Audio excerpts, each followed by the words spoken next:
Alright, so boom. Welcome back to another chat with Sid, another sports chat with Sid. And we're talking about the Japanese race this weekend. Other than these cute helmets and all the cute liveries that they brought out, the race itself, kind of boring. And it's so hard. It's so hard trying to be a tastemaker in this community, an F1 commentator, and trying to get people into the sport when they have races like these. Like, it's really hard for me to be like, yeah, guys, you should watch it when we have a whole race that there was barely any overtakes. There was like, not that there was no drama, there's always drama, but like the race itself was just so cut and dry. Like, whatever place you started in, you probably finished there. There was no strategy that you could kind of use to like overtake or undertake. Oh, there's nothing. There was undercut, overcut. That's what I meant. There's absolutely nothing. So we're just gonna get started. Like I said, I just wanted to mention the cute helmets that they had. This was Alpen's helmet for this race. Look at it, it's so beautiful. Had the cherry blossoms in the back. Chef's kiss. What was interesting though, even though the race was boring, the practices were on fire. Literally. The practices, the grass was so dry. I don't know if they just don't water the grass. They said it was winter down in Japan right now, so it still doesn't make sense to me why the grass was so dry that it was starting fires.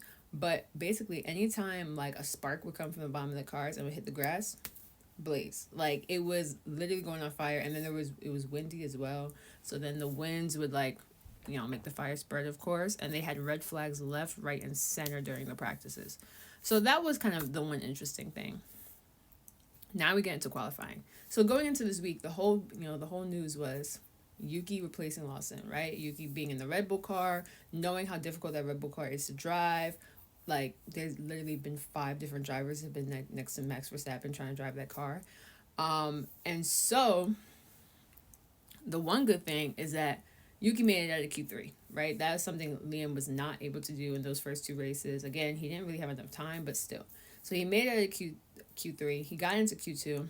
Unfortunately, they ran a weird tire strategy in Q2, so he didn't get to use like fresh soft tires, and he used like used soft tires, and so he didn't make it out of Q2, unfortunately, and ended up technically qualifying behind Lawson. Another story for another day. And people are like, but look at what he's doing. He qualified below Lawson. First of all, the Racing Bulls car, like the sister team, their car is easier to drive than the Red Bulls. Even though the Red Bulls is technically the faster car, it's also more sharp. Like, it's very, very sharp to drive. Anywho, he gets out qualified by Liam Lawson, but because the Red Bulls cars are automatically, I can't even speak, automatically faster, he still beat him and drove past Lawson in the race, so that doesn't matter. But funny enough, who was in the other Red Bull? Max Verstappen. And who won this race? Max Verstappen. Pulled this race win out of his ass, for sure. Because no one was talking about the Red Bulls. When I tell you, like, everyone was focused on the Yuki situation and what happened with the second Red Bull seat, that, like, Max was, like, in the back, in the shadows. Like, no one was mentioning him. Like, even in predictions, everyone was like, oh, it's going to be McLaren 1-2. Like, McLaren definitely has a faster car. They didn't know who was going to be third, so that was always a toss-up. People were thinking George. People also thinking Max, because, he's just that good of a driver. But no one saw this coming. Like, pole, and then stays in front and just rides a great race. That's literally what he does. So, other than that, you had like the Ferraris, nowhere to be found. The Mercedes, Russell Antonelli, nowhere to be found. Yeah, it was pretty, like I said, it was pretty boring. Everywhere, like, once you were in that position, it's kind of, there was no overtakes. And so a lot of people are predicting this year that might be the case due to, one, the size of the car, how most of the racetracks that they're doing this year are like purpose-built racetracks. And so there's not really a lot of spaces for these big cars to overtake.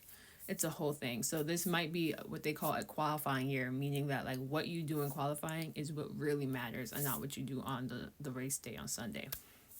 Who knows if that's true or not, but that's what the people in the streets is saying. So I also want to let y'all know that I'll be doing more episodes on my YouTube, so y'all should check out my YouTube, Sports Chat with Sid. I'm going to have the link in the bio. On there, I'm going to be going into a little more in-depth about F1, doing more tech talks, doing more kind of reviews, as well as talking about the tea, the rumors, all the backstories that go along with it, the lore, because there's a lot of stuff that goes into it.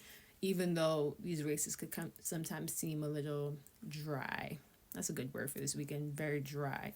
But I'm also going to be talking about basketball with the playoffs coming up. So you're going to see clips on here, but full episodes on my YouTube. Just going to be talking about sports. Just, pulling out in for a little sports chat. So check that out.